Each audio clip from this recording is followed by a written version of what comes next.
Dear student, आज हम finance management के एक इम्पोर्टेंट चैप्टर डिस्कस करने जा रहे हैं जिसका नाम है लिवरेज।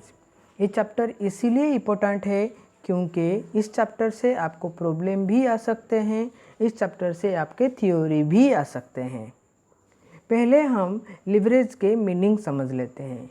हमने साइंस में एक चीज़ पढ़ा था जिसमें एक बहुत बड़ा पत्थर को एक छोटे पत्थर के हेल्प से, जिसको हम फॉल्क्रम कहते हैं, उसके हेल्प से हम बड़े से पत्थर को मूव कर सकते हैं। उस प्रोसेस को हम लिवरेज कहते थे। अब इस लिवरेज को हम अपने फाइनेंस मैनेजमेंट में भी यूज़ कर सकते हैं। कोई भी बिजनेस को स्टार्ट करने के लिए हमें सबसे इम्पोर्टेंट चाहिए होता है फंड। बिजनेस को स्टार्ट करने के लिए सबसे जो मेन ज़रूरत चीज़ है वो है आपका फंड। और फंड आपका इन्वेस्टमेंट होते हैं बाय ओनर्स और बाय आउटसाइडर्स। अगर ओनर फंड इन्वेस्टमेंट करे तो हम उसको ओनर्स फंड कहते हैं। अगर वही फंड आउटसाइडर से इन्वेस्टमेंट हो जाए तो उसको हम आउटसाइडर्स फंड कहते हैं। ठीक है। और ओनर को जो हम रिटर्न देते हैं हम उनको डिविडेंड कहते हैं। आउटसाइडर्स को जो रिटर्न देते हैं हम उनको इंटरेस्ट कहते हैं। इस चैप्टर में हमारा जो मेन ऑब्जेक्टिव है वो है ओनर का जो रिटर्न, ओनर को जो हम रिटर्न देते हैं वो हमारा मेन ऑब्जेक्टिव है। और यहाँ पर हम फॉल्क्रम में जो यूज किए हैं वो है हमारा फिक्स्ड कॉस्ट। इसका मतलब हमारा जो मेन ऑब्जेक्ट है उसको पाने के लिए, उसको अचीव करने के लिए हमने फिक्स्ड कॉस्ट का सहायता लिया है, हेल्प लिया है।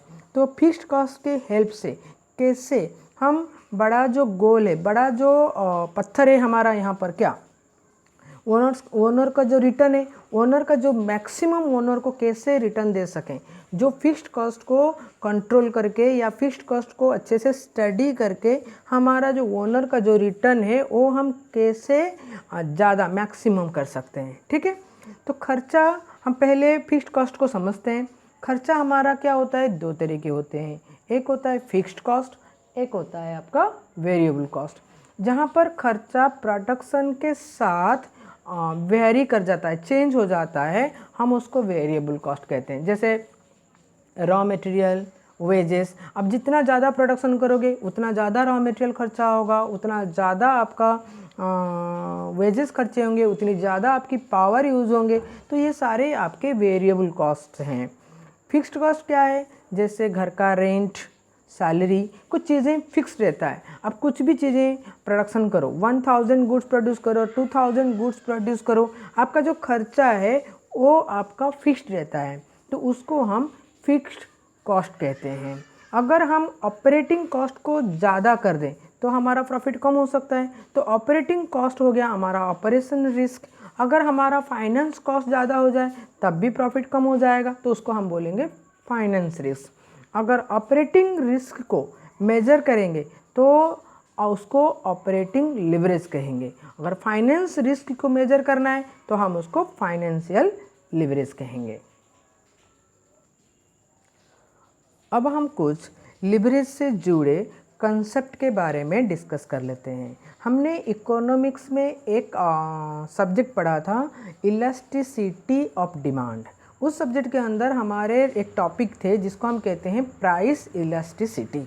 प्राइस इलास्टिसिटी में क्या होता था, प्राइस के ऊपर हमारे डिमांड जो है वो डिपेंडेंट था। अगर हमारा प्राइस चेंज होता है तो डिमांड भी चेंज होता है।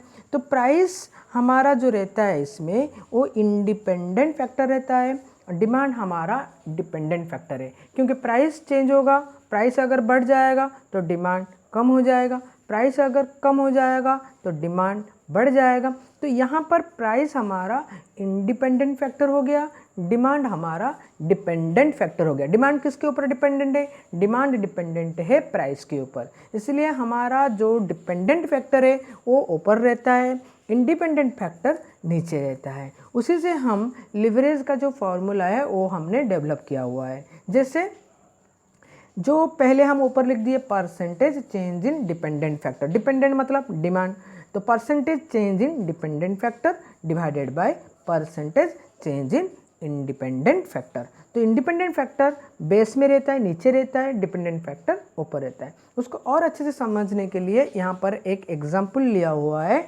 जैसे कि एक company increase its advertising expenses from 1 lakh to 1,50,000।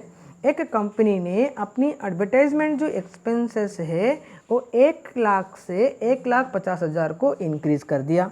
Okay, this rise in advertising expenses increased the number of units sold from 2,000 unit to 2,500 units। अब आपने जो एडवर्टाइजमेंट एक्सपेंसेस को इंक्रीज कर दिया, 2 लाख आप पहले करते थे, अब आप 2.5 लाख कर रहे हो। आप अभी 1 लाख करते थे, अब आप 1.5 लाख कर रहे हो। तो आपकी जो एडवर्टाइजमेंट एक्सपेंसेस आपने इंक्रीज कर दिया। पहले आप 1 लाख करते थे, अब आप 1.5 लाख कर दिया, या पहले आप 2 लाख करते थे, अब आप 2.5 लाख कर दिया।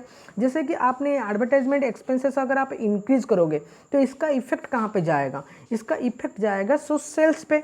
अगर आप ज़्यादा एडवर्टाइजमेंट करोगे, आपकी सेल्स यूनिट भी ज़्यादा होंगे। तो यहाँ पर इस क्वेश्चन के अनुसार पहले आपका खर्चा एडवर्टाइजमेंट में 1 लाख था, अब आपका खर्चा हो गया 1.5 लाख। पहले आपका सेल था 2,000 यूनिट, अब आपकी सेल हो गया 2,500 यूनिट। तो सेल के साथ एडवर्टाइजमेंट का एक रिलेशन बिल्ड हुआ। ठीक है, तो इसको अगर हम लिवरेज के फॉर्मूला में पुट करेंगे, मेजरमेंट करेंगे, तो कैसे करेंगे? तो पहले हम डालेंगे percentage change in sales unit, क्योंकि यहाँ पर सेल्स जो है वो डिपेंडेंट है। किसके ऊपर डिपेंडेंट है? एडवर्टाइजमेंट के ऊपर डिपेंडेंट है। तो सेल्स हमारा डिपेंडेंट फैक्टर हो गया, एडवर्टाइजिंग हमारा इंडिपेंडेंट फैक्टर हो गया। ठीक है, तो सेल्स का पहले परसेंटेज जितना चेंज है वो हम कैलकुलेट कर लेते हैं। जैसे इस यहाँ पर मैंने कैलकुलेट किया हुआ है 25% है, वैसे हमने एडवर्टाइजमेंट एक्सपेंसेस का भी परसेंटेज चेंज इन कैलकुलेट कर लिया है। देखो पहले हमारा 2,500 था सेल्स, अब 2,000 हो गया, तो वहाँ पर हमारा चेंज आ गया 500, जो बेस है 2,000 डिवाइडेड इंटू 100 कर दिया, तो वहाँ पे हमारा 25% निकल गया। वैसे हमने एडवर्टाइजमेंट का भी परसेंटेज कैलकुलेट कर लिया है और उसको हमने लिवरेज के फॉर्मूला में डाल दिया है। तो लिवरेज का जो आंसर आया 2। इसका 2 का मतलब क्या होता है? 2 एक फैक्टर हो गया। ठीक है ना, अगर हमने कोई चीज़ जिस तरह हमने अगर कुछ परसेंटेज एडवर्टाइजमेंट में खर्चा किया तो हमारा जो सेल है वो 2 गुना बढ़ जाएगा। ठीक है, जितना भी हम करेंगे अपने हिसाब से तो 2 गुना सेल्स बढ़ जाएगा हमारा। तो ये एक लिवरेज हो गया, एक मेजरमेंट, एक relation between the sales and the advertisement expenses. तो हम जितना एडवर्टाइजमेंट एक्सपेंसेस करेंगे तो हमारा सेल्स मार्केट में उतना ज़्यादा होते जाएगा। ठीक है, पहले हम इस कॉन्सेप्ट को अच्छे से समझ लेते हैं, फिर हम आगे लिवरेज की कॉन्सेप्ट को समझेंगे। अब हम एक दूसरे कॉन्सेप्ट में चलते हैं जिसको हम बोलते हैं इनकम स्टेटमेंट या स्टेटमेंट ऑफ प्रॉफिट और लॉस। ये सारे कॉन्सेप्ट बहुत ज़रूरी है लिवरेज चैप्टर को समझने के लिए, लिवरेज के चैप्टर के अंदर जो प्रॉब्लम है उनको करने के लिए। ठीक है, तो इस इनकम स्टेटमेंट या स्टेटमेंट ऑफ प्रॉफिट लॉस हमने ऑलरेडी उसको कॉस्ट अकाउंटिंग, फाइनेंशियल अकाउंटिंग, इसमें कई सारे ऐसे चैप्टर में हमने डिस्कस किया हुआ है।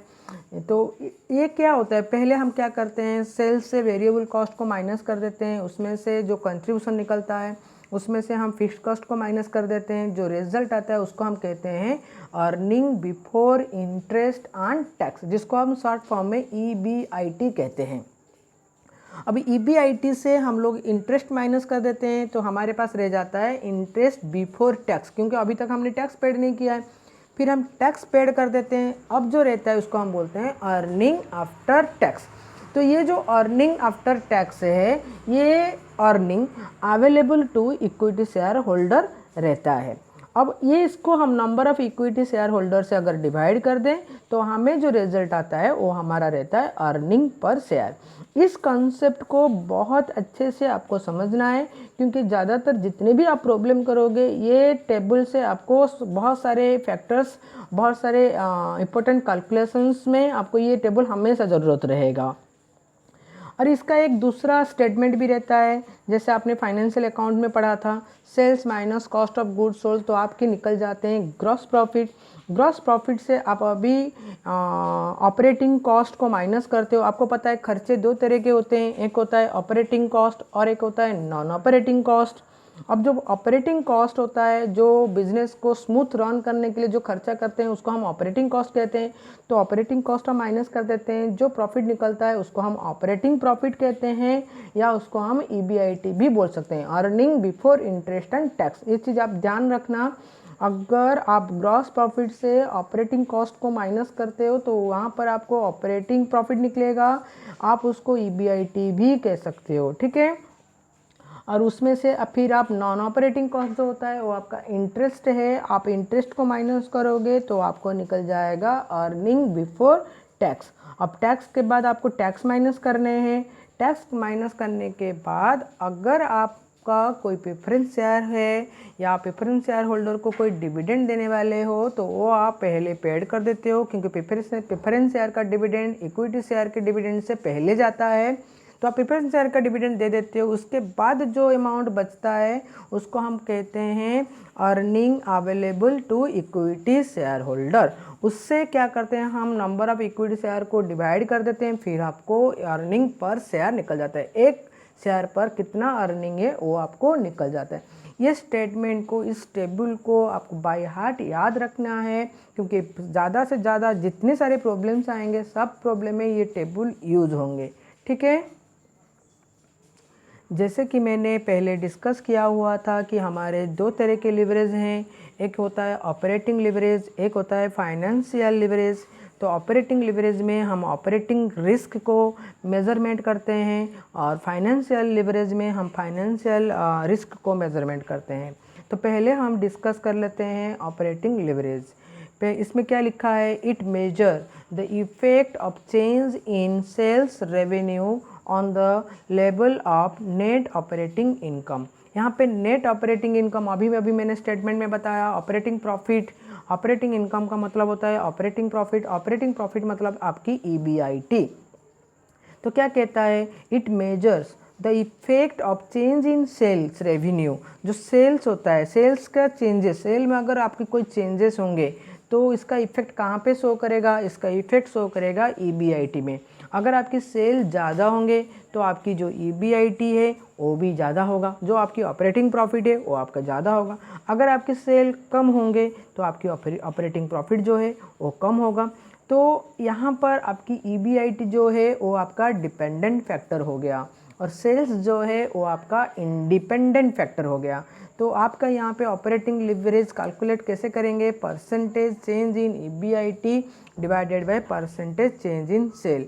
अगर क्वेश्चन, इसके लिए आपको क्या है, क्वेश्चन में 2 साल का या 2 अलग अलग पीरियड का EBIT दिया होगा, इन्फॉर्मेशन दिया होगा, जिसमें से आपको 2 EBIT निकालना है, फिर उनके चेंजेस निकालना है, परसेंटेज चेंजेस निकालना है। वैसे आपको सेल भी 2 अलग अलग पीरियड का दिया होगा तो आपको सेल का भी परसेंटेज निकालना है, फिर आपको ऑपरेटिंग लिवरेज कैलकुलेशन कर लेना है। अगर क्वेश्चन में 2 अलग अलग पीरियड का इन्फॉर्मेशन नहीं दिया है तो आपको सिंपली नीचे वाला फॉर्मूला आप यूज़ करके भी degree of operating leverage calculate कर सकते हो। अगर आपकी यहाँ पर ये जो हाई है ये हाई नहीं है, ये आपका लो FC है, ठीक है। तो अगर आपका जो फाइनेंशियल कॉस्ट ज़्यादा रहेगा तो आपका ऑपरेटिंग लिवरेज ज़्यादा रहेगा और आपकी जो ऑपरेटिंग रिस्क ज़्यादा रहेगा, ठीक है। अगर आपकी जो फिक्स्ड कॉस्ट जो है अगर वो लो रहेगा तो ऑपरेटिंग रिस्क भी आपका लो रहेगा, तो उससे आपका जो ऑपरेटिंग लिवरेज भी आपका लो रहेगा। तो इसका मतलब अगर आपकी ऑपरेटिंग लिवरेज जो आप कैलकुलेट कर रहे हो अगर ये लो रहेगा तो आपको समझ जाना है कि आपकी ऑपरेटिंग रिस्क जो है वो लो है। अगर आपकी ऑपरेटिंग लिवरेज बहुत ज़्यादा है तो आपकी ऑपरेटिंग रिस्क भी ज़्यादा है, ठीक है। अब इसको समझने के लिए यहाँ पर एक एग्जाम्पल दिया हुआ है। देखो, सेल्स दिया है 4000 unit, sale price per unit दिया है 400, फिक्स्ड ऑपरेटिंग कॉस्ट दिया है 5 लाख, वेरिएबल ऑपरेटिंग कॉस्ट दिया है 250 per unit. Calculate operating leverage if the sale is increased by 2000 units. क्या कह रहा है कि आपका जो सेल है, ठीक है, सेल आपका पहले कितना यूनिट था, 4000 यूनिट था। अब बोल रहा है कि और अगर हम और ज़्यादा 2000 यूनिट सेल करें तो इसका हम ऑपरेटिंग लिवरेज क्या कैलकुलेट करेंगे। तो पहले हम क्या करते हैं, हमें ऑपरेटिंग लिवरेज कैलकुलेशन करने के लिए दो चीज़ चाहिए होता है, एक परसेंटेज चेंज इन सेल और दूसरा परसेंटेज चेंज इन EBIT। तो पहले हमारा सेल कितना था, प्रेजेंट सेल हमारा कितना है, हमारे पास 4000 यूनिट्स हैं और एक यूनिट हम 400 करके बेच रहे हैं, तो 4000 इंटू 400 को मल्टीपल कर देंगे तो हमारा जो फिगर आ जाता है वो आ जाता है 16 लाख। ठीक है, तो फ्यूचर में हम अपनी सेल यूनिट को बढ़ा देंगे, 4000 था, फिर और 2000 यूनिट ऐड कर देंगे तो हमारा हो गया 6000 unit. Sales per unit fixed रहे तो वो आपका हो गया 24 लाख। तो पहले आपका जो सेल था 16 लाख, अब आपका सेल हो गया, फ्यूचर में जो सेल होने वाला है जो वो हो गया आपका 24 लाख। ठीक है, तो आपका परसेंटेज चेंज इन सेल आप कैलकुलेट कर लोगे, 24 lakh minus 16 lakh divided by 16 lakh, क्योंकि 16 लाख आपका बेस है। ठीक है, इंटू 100 कर देना तो आपका जो परसेंटेज चेंज इन सेल निकल जाएगा वो आ जाएगा 50%। फिर आप इनकम स्टेटमेंट प्रिपेयर कर लेते हो, दो अलग अलग पीरियड का, सेल्स से वेरिएबल कॉस्ट माइनस कर देते हो। ठीक है, पहले पीरियड का वेरिएबल सेल्स था 4000, तो 4000 इंटू 250 पहला पीरियड का वेरिएबल कॉस्ट हो गया। तो सेकेंड पीरियड का जो है वो 6000 सेल्स यूनिट कर रहे हो तो आपका यूनिट बढ़ गया तो वेरिएबल कॉस्ट भी बढ़ गया 15 लाख को। तो आपका जो कंट्रीब्यूशन निकला वो 6 लाख और एक निकला 9 लाख। तो वहाँ से आप क्या कर रहे हो, फिक्स्ड कॉस्ट को दोनों को माइनस कर दे रहे हो तो आपका EBIT निकल गया। अब आप percentage change in EBIT calculation कर सकते हो जिसका परसेंटेज आपका निकला 300%। अब हम क्या करेंगे, ऑपरेटिंग लिवरेज में वो फार्मूला में हम वो परसेंटेज डाल देंगे। EBIT का परसेंटेज 300, ठीक है, और सेल्स का परसेंटेज हमारा 50% निकला था, परसेंटेज कट गया, 50 को 300 से डिवाइड कर देंगे, 6 आ गया। तो हमारा जो आंसर हो गया 6, या हम उस आंसर को सेकंड वाले फार्मूला में भी डाल सकते हैं। यहाँ पर कंट्रीब्यूशन कितना है 6 lakh, 6 lakh divided by EBIT आपका कितना है 1 लाख। देखो वहाँ पे भी आपका ऑपरेटिंग लिवरेज जो निकल रहा है वो भी आपका 6 ही आ रहा है। तो आपने ऑपरेटिंग लिवरेज कैलकुलेट करना बहुत ईजी है, टेक्निकली थोड़ा आपको समझना है कैसे कितना परसेंटेज चेंज हो रहा है, उसके हिसाब से आप ऑपरेटिंग लिवरेज को कैलकुलेट कर सकते हो। अब हम डिस्कस करेंगे फाइनेंस लिवरेज को। Finance leverage it measure the relationship between earning before interest, यहाँ पर आप फाइनेंस लिवरेज कैलकुलेट कर लोगे, percentage change in EPS divided by percentage change in EBIT। तो फाइनेंस लिवरेज मेजर करता है फाइनेंशियल रिस्क को। ठीक है, तो ये आपका जो प्रॉफिट है, यहाँ पर जो डिपेंडेंट फैक्टर्स हैं वो आपका अर्निंग पर शेयर है, मतलब आपका प्रॉफिट जितना ज़्यादा होगा, ठीक है, जो आपका EBIT है earning before interest and tax जितना ज़्यादा होगा तो आपका जो पर शेयर जो अर्निंग है, इक्विटी शेयर होल्डर का पर शेयर जो अर्निंग है वो उस हिसाब से ज़्यादा होगा। अगर आपका EBIT कम होगा तो अर्निंग पर शेयर भी आपका कम होगा। वजह इसका क्या है, जो फाइनेंशियल लिवरेज है। ठीक है, अगर आपकी जो इंटरेस्ट है, जो फिक्स्ड कॉस्ट है, यहाँ पे फाइनेंस कॉस्ट क्या है, आपका इंटरेस्ट है, तो अगर आपकी इंटरेस्ट ज़्यादा रहेंगे तो फाइनेंस लिवरेज आपका ज़्यादा रहेगा तो हाई रिस्क रहेगा। अगर आपका इंटरेस्ट लो रहेंगे तो फाइनेंस लिवरेज आपका लो रहेंगे और रिस्क भी आपका लो रहेगा। ठीक है, तो इसको समझने के लिए हम ये प्रॉब्लम नीचे वाले एक प्रॉब्लम को देख लेते हैं।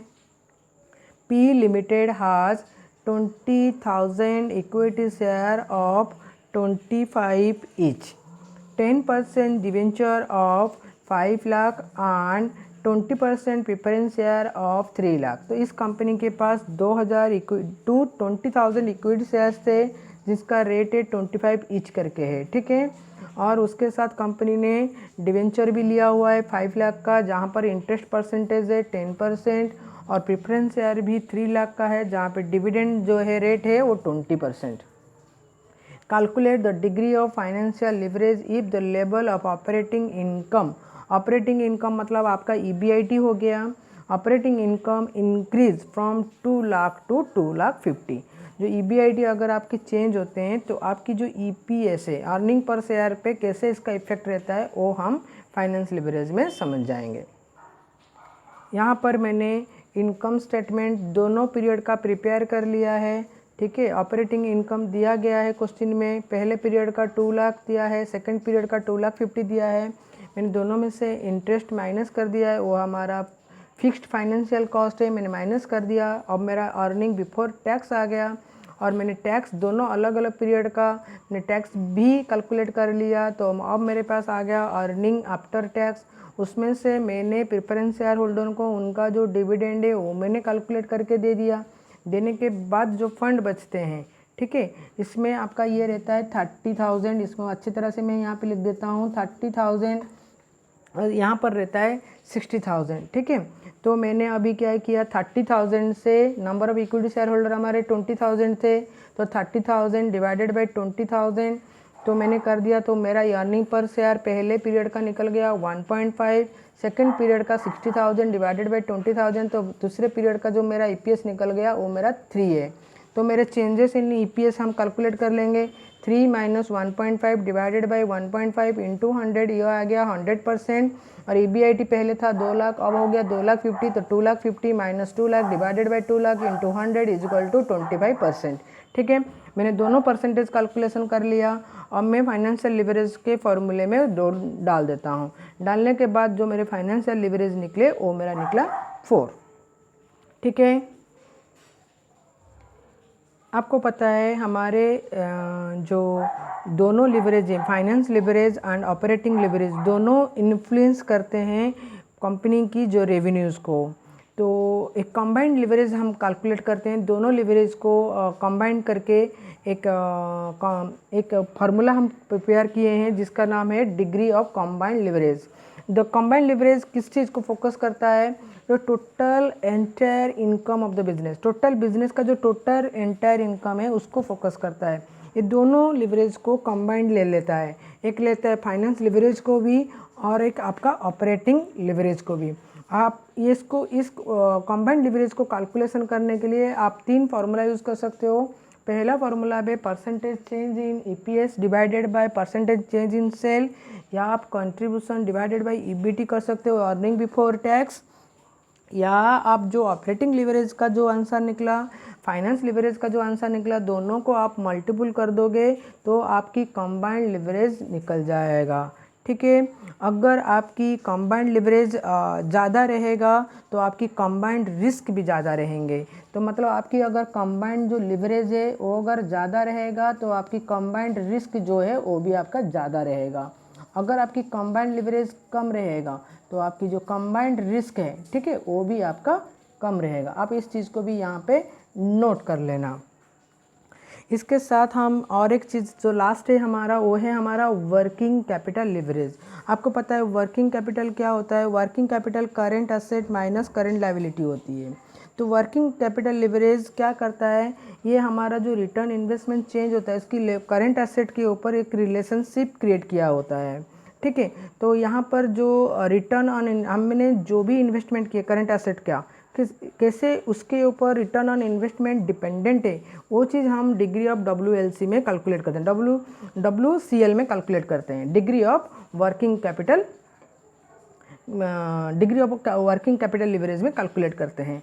तो हमारे को क्या चाहिए, percentage change in return on investment, ROI का मतलब होता है return on investment divided by change in percentage change in current assets, ये का मतलब होता है करेंट एसेट्स।